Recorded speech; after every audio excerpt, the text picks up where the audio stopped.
Oh. Comme dans du beurre ici.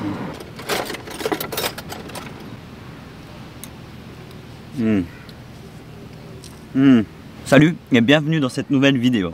Trop bonne cette papaye.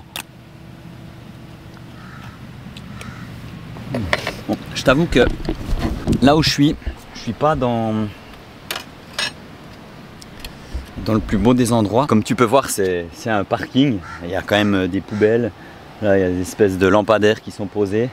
Et c'est sur du bitume. C'est pas le plus beau des endroits à Oman, mais je suis en ville de Salalah. Et dans cette vidéo, je vais te montrer tout le parcours que j'ai fait depuis Mascate, la capitale, pour venir jusqu'à Salalah, qui était un point où je voulais vraiment visiter toute la région du Dhofar parce que ça a l'air grandiose. Avant ça, j'étais avec mes amis à Mascate à attendre mon drone. Je te mets la vidéo juste ici en dessus si tu sais pas de quoi je parle.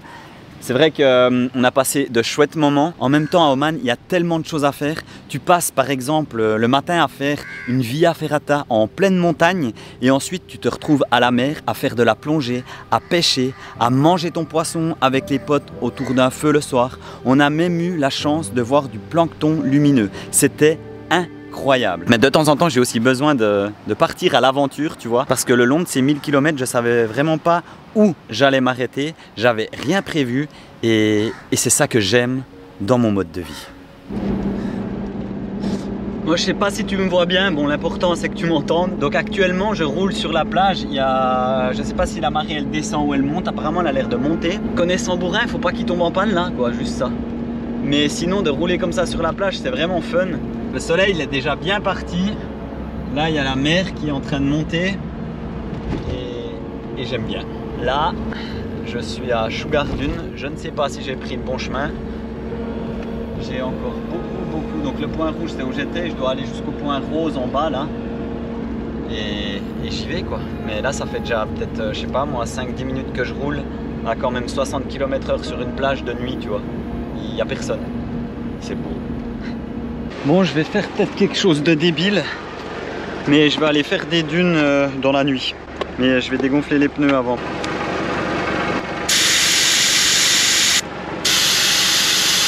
Bon ben on verra ce que ça donne, j'ai dégonflé à 0,9, 1 à peu près, un bar.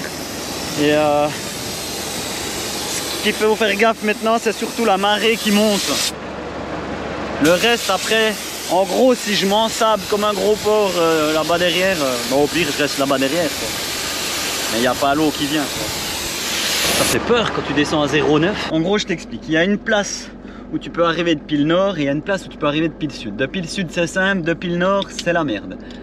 Bien sûr, Raph il est arrivé depuis le nord. Là j'y vais vraiment à l'aveugle, j'ai vraiment même pas de carte, j'ai même pas de réseau.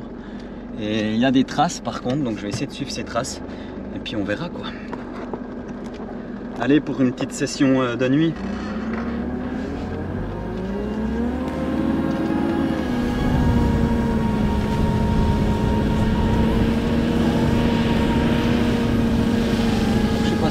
Bien parce qu'en gros je pouvais longer la mer mais à un endroit il y a un gros caillou et ce caillou tu peux pas passer parce que bah, sinon tu dois passer dans la mer tu vois. Et maintenant je cherche et quand il fait nuit c'est compliqué, il doit y avoir un chemin au bout d'un moment.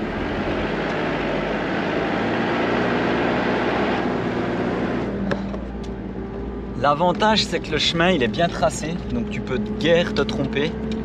Ça c'est une bonne chose. Il y a très peu de passages avec du sable très mou, donc finalement c'est assez simple. Après c'est clair que les passages assez mous, je suis bien content d'avoir dégonflé parce que j'ai pas très envie de péler maintenant tu vois. Et là, je sais pas où je suis. Bon, je tiens à préciser que les derniers kilomètres ils se sont faits sur une piste très facile, bien marquée.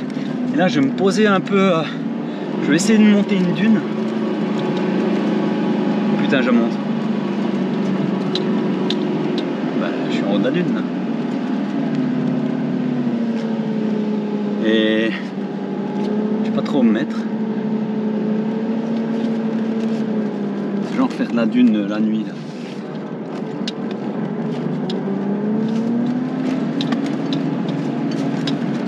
Je vais mettre plutôt en bas parce qu'il y a du vent.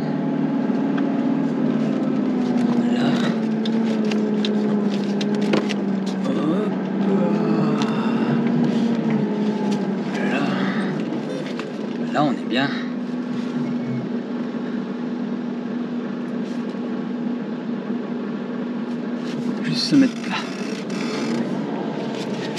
Pourtant se mettre plat.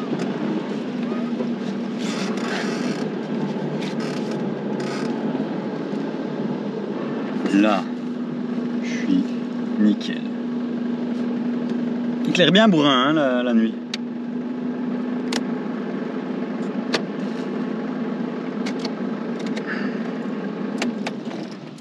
Ok, alors là, je suis arrivé. En gros, il y avait de la piste dans les dunes, mais c'était pas très long. Ensuite, j'ai réussi à retrouver une piste que tous les véhicules peuvent fréquenter. C'est une piste très dure qui m'a amené jusque là, donc au spot de nuit. Ça, j'aime bien des fois arriver de nuit au spot parce que tu sais pas vraiment ce qui va t'attendre le lendemain. Et je me suis juste mis à côté de la route, un peu dans les dunes. Donc j'ai pu voir qu'il y avait des dunes juste à côté, les dunes que j'ai passées derrière. Et de l'autre côté, c'est la mer. Donc à mon avis, demain, ça va être sympa. Mais ça, c'est pour demain. Hey. Bon matin.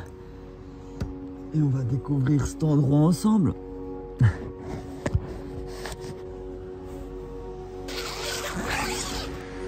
Ça va être pas mal. Ah bah tiens, il y a encore la lune.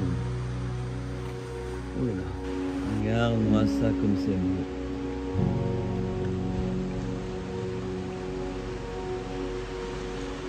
Des petits oiseaux qui passent là.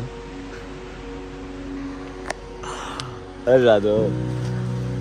On aurait dit que je les avais payés pour qu'ils passent devant la caméra là, juste quand le soleil il se lève. Bon ben, bienvenue à Sugar Dune. En fait, cet endroit c'est des dunes blanches qui se plongent direct dans la mer.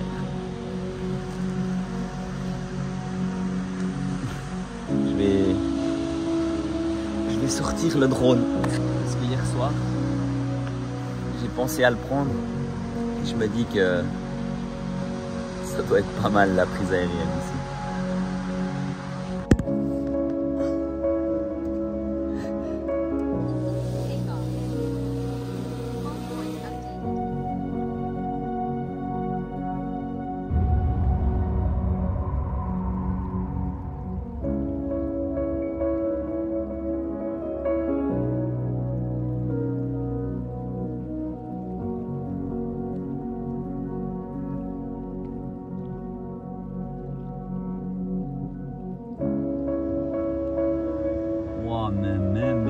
Mais regarde-moi ça. Ce pays, ces paysages et la facilité de se poser dans des spots, c'est grandiose. Non, mais regarde.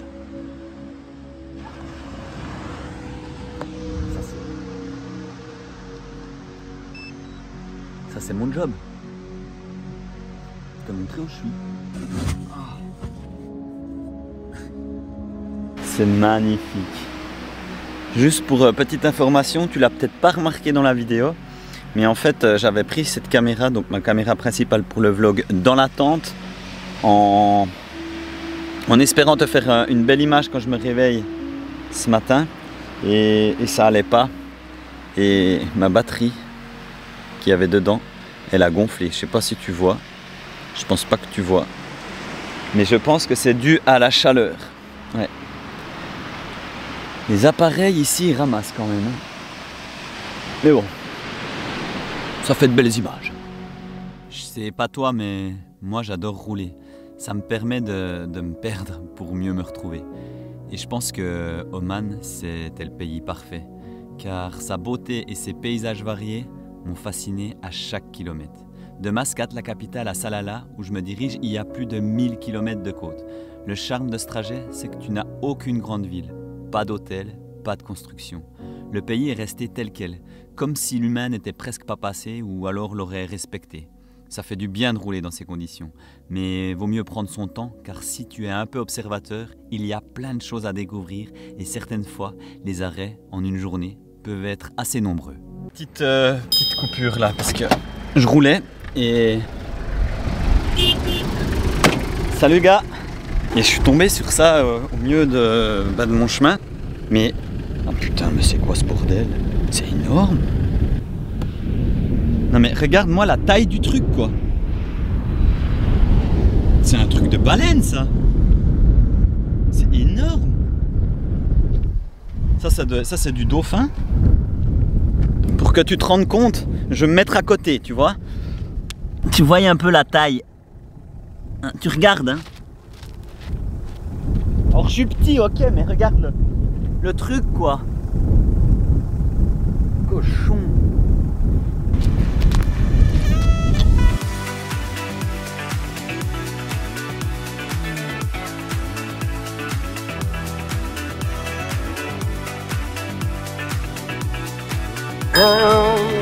Je me rarrête parce que regarde ce qu'il y a derrière moi. Ce qui est marrant, c'est que de les voir dans le désert, c'est déjà impressionnant, mais de les voir au milieu de la route comme ça, c'est encore plus impressionnant. C'est la des Alpes. Regarde. Les types, ils sont au milieu de la route, rien à foutre, dans un virage. Oh, j'aime.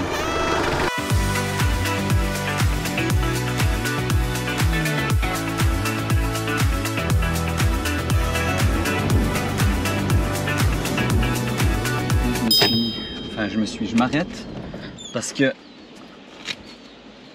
il paraît qu'il y a pas mal de dauphins le long du chemin et j'ai vu des pêcheurs un peu plus loin et là en roulant, vu que l'eau elle est très calme, j'ai vu quelque chose sortir de l'eau et je crois que c'est un dauphin. Oh putain, ouais, c'est des dauphins. Oh, je suis trop content de voir les dauphins. En plus, ils restent par là. Et au sujet des dauphins, je vais t'expliquer quelque chose parce que je sais pas si tu vois bien, mais ça, c'est des dents de dauphin. Et en fait,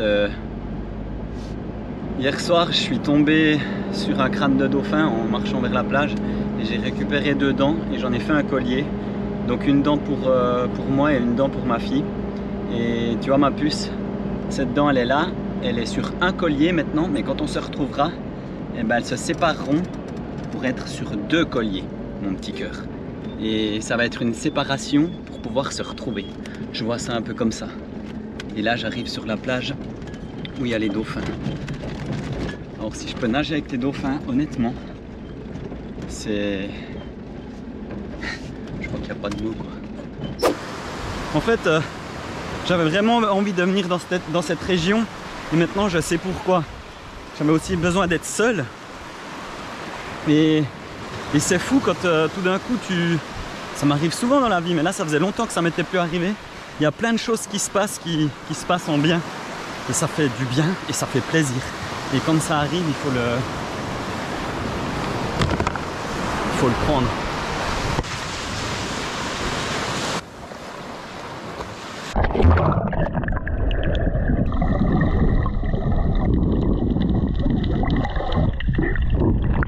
Il y a des énormes, j'ai vu un gros thon et des énormes barracudas. Mais je vois plus les dauphins.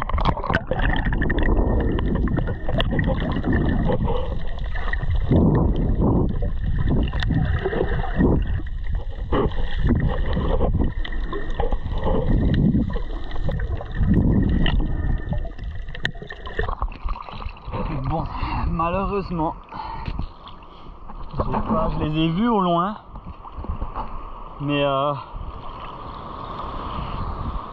j'ai pas réussi à les rattraper. En même temps, c'est que le début de cette partie, de cette zone-là de Oman, et honnêtement, j'en prends mais alors plein la tronche. C'est grandiose, c'est grandiose.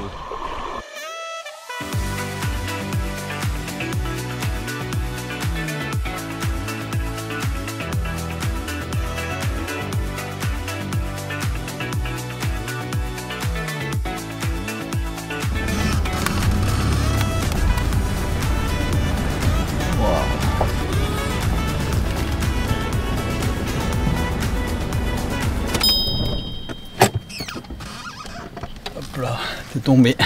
En fait, ce que j'aimerais te dire aussi à Oman, c'est qu'il y a tout un étendue où il y a la mer et il y a beaucoup de pêcheurs. Et les pêcheurs, ils ont des petits bateaux, ils partent le matin pêcher leurs poissons. Souvent, s'ils te voient le long de la plage, ils t'amènent même des poissons.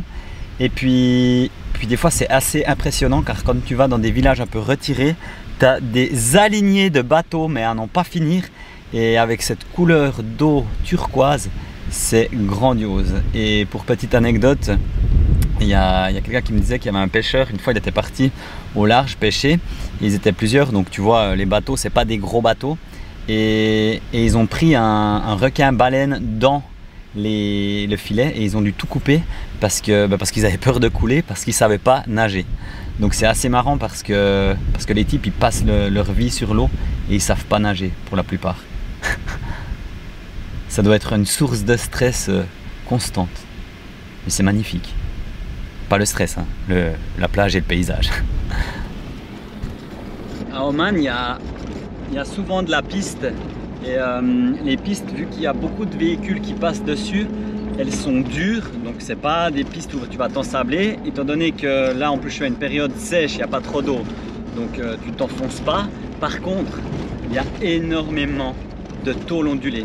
La tôle ondulée, je sais pas si tu vois là avec la caméra, c'est en fait une formation qui se fait sur les pistes et ça fait vraiment une forme de tôle ondulée et ça te défonce tout le véhicule parce qu'il y a tout qui se dévisse, il y a tout qui se casse. Si tu as des micro-fissures, et bah, ça devient de grosses fissures et ça fait un bruit pas possible. C'est insoutenable, c'est même vraiment... Ouais, moi je pète tout mon véhicule. Là c'est la tôle ondulée. Je sais pas si tu entends derrière, il y a tout qui se fracasse. C'est vraiment inroulable et je suis à 15 km/h. Donc un véhicule bien préparé avec des grosses suspensions ça passe, mais là ça passe pas. Alors tu vas peut-être me dire Raph, pourquoi tu fermes ton véhicule quand tu es au milieu de nulle part? Alors c'est juste une question d'habitude. Parce que comme ça, si je le ferme toujours, j'oublie jamais, tu vois. Là, je suis en train de marcher sur le truc où normalement il y a de l'eau. Alors ça, c'est mauvais signe. Ça veut dire qu'il n'y a pas l'air d'avoir beaucoup d'eau. Mais j'entends du bruit. Parce que le but de se trouver dans un wadi, c'est de pouvoir aller se baigner dans de l'eau claire, dans de l'eau pas salée. Parce que ces temps, je suis beaucoup au bord de la mer, je profite parce que la mer ici c'est magnifique. Mais de temps en temps, un petit wadi pour pouvoir se rincer, ça fait du bien. Si tu me demandes comment je fais avec les douches, j'ai une petite douchette que j'utilise à l'extérieur. L'hiver, bah forcément, je me douche moins parce que je transpire moins. Souvent, l'hiver, comme tu as pu voir dans d'autres vidéos, bah, je vais dans des sources d'eau chaude. En fait, la vie nomade, avec les années, tu sais un peu où aller pour bien fonctionner, pour avoir ce qu'il te faut sous la main, tu vois. Et l'été, tu transpires plus, mais en même temps, vu que je suis toujours dans l'eau, que ce soit dans la mer, dans les rivières, dans les wadis, je me nettoie comme ça. J'avoue que ça sent un peu, mais bon, en même temps, on est des humains, hein, on sent. Oh là là là là. Oh, wow, le petit coin de paradis.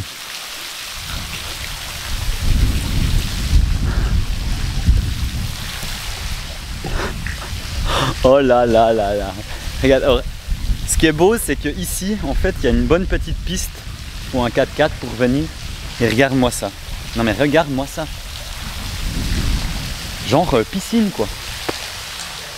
Oh là là là là là là. Oh mais... Je pense que ça se voit sur mon visage.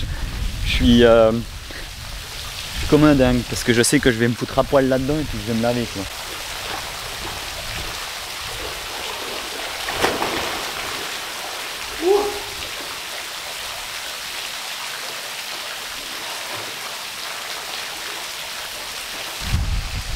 Il fait tellement chaud ici qu'à peine il fait un petit peu plus froid.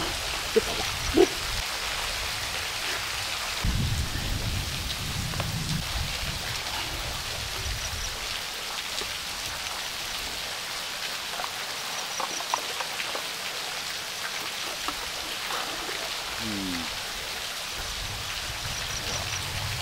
la classe.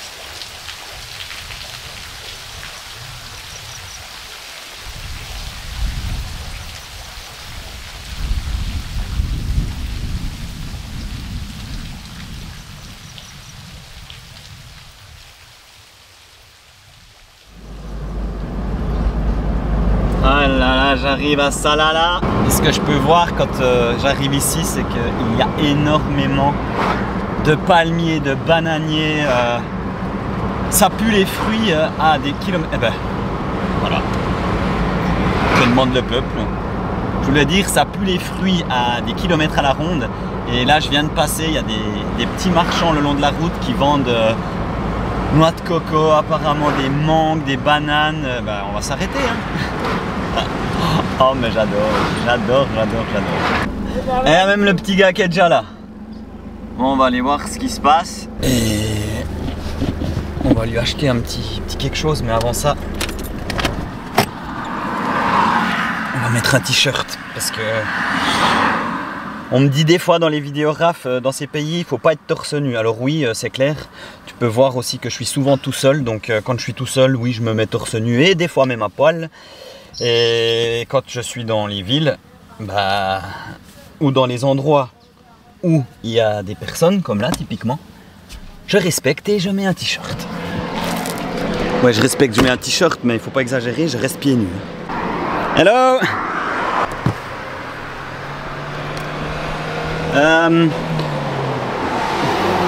One? Yeah. But a little. Sweet, sweet. Sweet? White sweet. Sweet. Sweet. Good. Okay, alors one. Ailleurs. What is it? Ah, the mustabel. Mus- The sweet. Moustabel. Ailleurs. Ok. Ça je connais pas alors.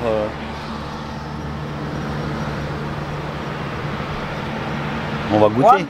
One and one coco. Coconut. Yeah. One. One. Yeah.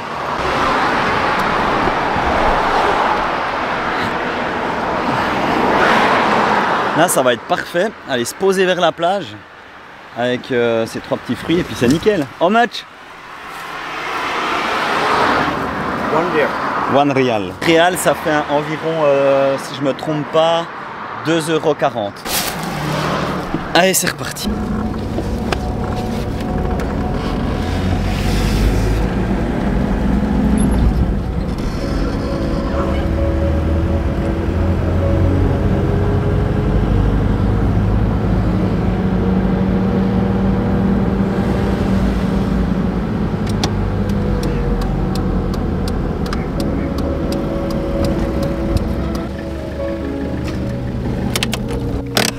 Ouais, voilà comment je me suis retrouvé ici sur ce parking avec des fruits, comme tu as pu voir en début de vidéo. Alors certes, c'est pas le plus beau des endroits, mais c'est la facilité, il y a l'eau, il y a les toilettes juste à côté et je suis là pour aussi attendre des colis, c'est ce que je profite de faire quand je suis en ville, les vidanges pour bourrin, tout ce que je fais pas quand je suis dans la nature, tu vois. Et ces temps, j'ai vraiment la forme, tu as peut-être pu le voir dans cette vidéo parce que de un, les paysages sont beaux et que ce pays est magnifique, mais il y a eu aussi autre chose qui s'est passé qui m'a fait un bien de fou. Et c'est là que tu vois que c'est pas où tu es forcément ou ce que tu fais forcément qui peut t'embellir ta journée, mais certaines choses qui sont très importantes pour toi.